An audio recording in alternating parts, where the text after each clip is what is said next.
no jade expert anywhere in the world will tell you anything about jade unless they have it in their hands. Because learning about jade by looking at it, forget it.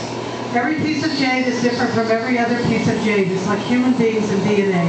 You're never going to learn anything by looking at it. So as you touch the jade, see if you can feel, is it cold, is it heavy, does it feel waxy, does it feel greasy? You can learn a lot about it by touching it. So touch as many pieces of jade as you can and pass it around and share it with your neighbors. Remember what we all learned in kindergarten about sharing. So pass it around.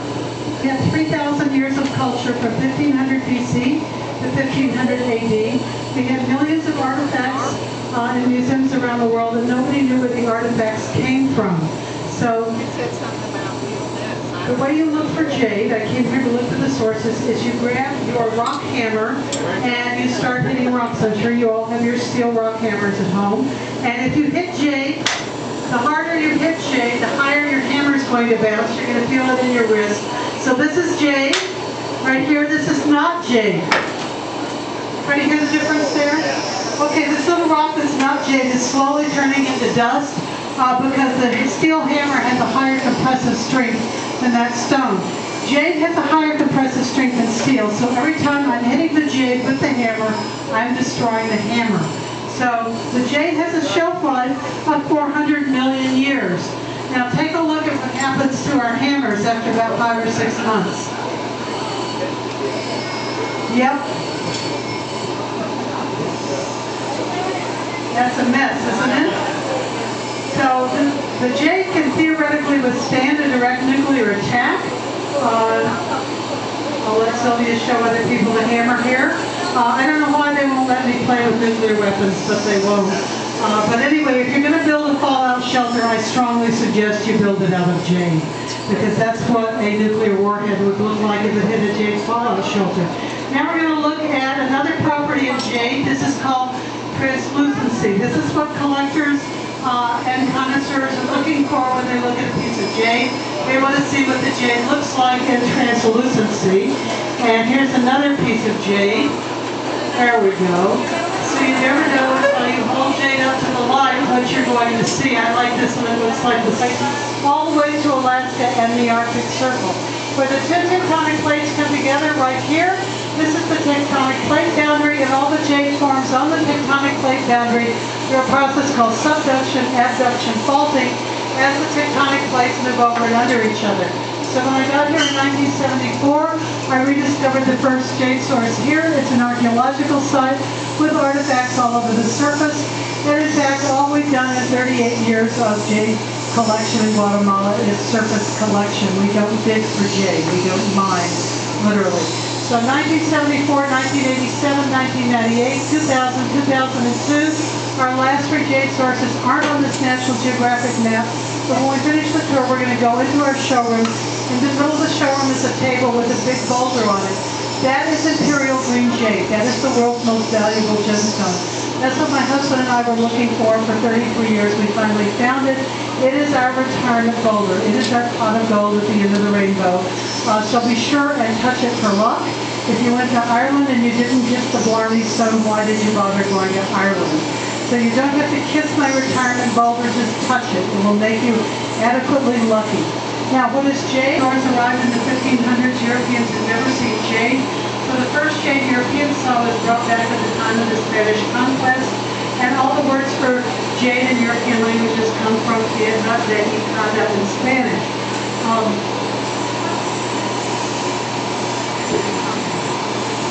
That hand's already on. Okay. So piedra de hijada became jada in Italian, yada in German, jade in French, jade in English. All comes from Spanish. The correct mineralogical terms for jade are nephrite and jade. Both equally jade. One isn't any more or less jade than the other, but they have very different chemical compositions, very different values, very different properties. So nephrite is a carving quality stone. It's found 20 places in the world. It is never a gemstone. You will never see it in high-end jewelry. Jadeite is a gemstone, and it's really high-end. It is the world's most valuable gemstone. Jadeite is only found in mined commercially 2 places in the world, Myanmar, which used to be called Burma, and Guatemala. They've been mining jade in Burma for 290 years, And the jade mining in Guatemala goes back well over 3,000 years. So we've been at it a lot longer than they have in Burma. I'm wearing some white jade today, strung up with coral and pearls, designed by my daughter. And Sylvia is holding up a color chart here. As it pushes up on the tectonic plate boundaries, if it only touches white minerals, it stays white. If it touches nickel, it will turn gray-green. If it touches copper, it will turn dark green. If it touches cobalt, it will turn bluish. If it touches manganese and ferrous iron, it will turn black. We have very rare, very valuable black jade in Guatemala. If it touches titanium, iron, and manganese, it will turn purple and pink. And if it touches chromium, it will become the world's most valuable gemstone. It will become either apple green or imperial green jade. Thank you. If I had put the black spot there with my little Sharpie marker, no, Mother Nature put it there about 160 million years ago. And I'm old, but I'm not that old. So everybody else just grab my left hand later. I'm not shy. Just say I want to see the black spot in the ring. So what is it that made jade so valuable for thousands of years? It has nothing to do with the color. It has to do with the shelf life of 400 million years. People began to believe that the jade was so hard to crush or melt or carve or destroy that it represented eternity or immortality. And then they began to believe that that property of eternity or immortality would transfer itself from the jade to the wearer of the jade. So starting about 2,000 years ago in China, they started burying their rulers in jade burial suits with their bodies covered with jade to make them immortal. So this is a Han Dynasty emperor on his way to becoming immortal. He's got 3,000 jade plaques sewn together with gold thread, covering every square inch of his body. He has jade boots and jade gloves. So he's well on his way to becoming immortal. And in the Americas for thousands of years, the same thing was going on. They were burying their rulers with their bodies covered with jade to make them immortal.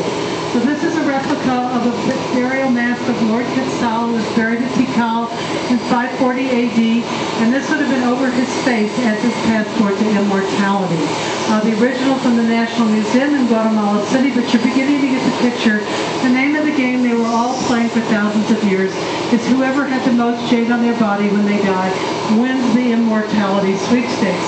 And the winner of the immortality sweepstakes was King Pakal of Palenque, who was buried under the Temple of the Inscriptions with 26 pounds of jade on his body. And this is a portrait of Pakal. We know a lot about his life. There are several portraits of him. He lived to be 81 years old. We know who his parents were and who his children were. So congratulations, Pakal. You won the immortality sweepstakes.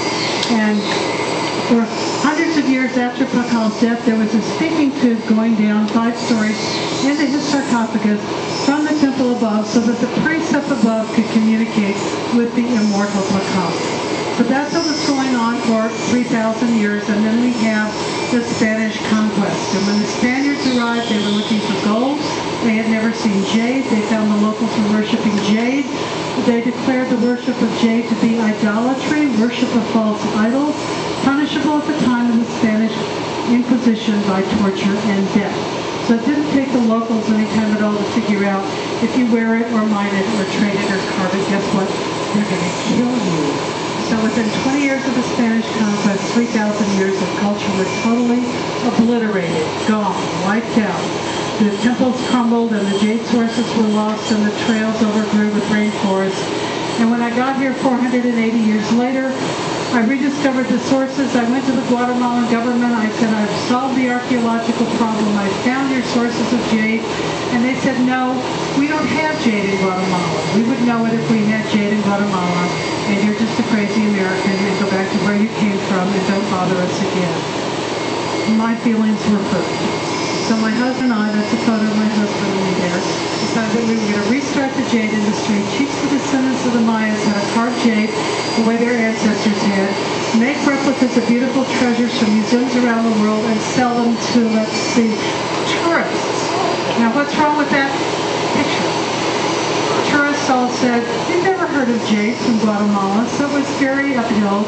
For about 13 years, everybody laughed at us and called us crazy, and every year I would go to my hometown of Fort Worth, Texas, and my grandmother, after her second cocktail, would usually ask me, what do you really do in Guatemala? So when my picture came out in National Geographic, my grandmother said, you really do have a jade jade mine in Guatemala. So thank you, National Geographic, for validating me in the eyes of my grandmother, but also for validating me in the eyes of Guatemala, because after that people began to say, you know, maybe she's not crazy. Maybe this stuff really is jade. Maybe it really is valuable. So that's what I've been doing for the last 38 years. Everything I mine and carve, I sell with a certificate from the Symbolism Institute of America, because about 99% of everything sold in the world to us as jade is not jade. So if you really want to start collecting jade, this is a fun, exciting, wonderful thing to do. I do have to warn you, however, collecting jade is highly addictive, and there is no 12-step program for that. So if you want to start collecting jade, always ask for a certificate or an essay or a guarantee in writing. Now before we go, it's Jadeite Jade. This is all recently mined, no antique value, very chromium drenched. You can see the black spots of chromium in there in the bangle. The bangle, which fits around a woman's wrist, sold at Christie's for $2.576 million US.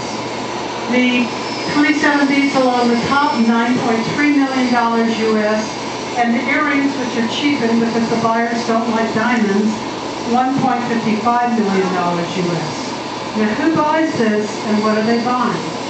These aren't Americans or Europeans or Canadians or Latinos, because we don't get it. We don't come from a culture that has honored jade for thousands of years. The buyers here are wealthy Chinese. And what are they buying? They're not buying bangles and beads. They're still buying immortality.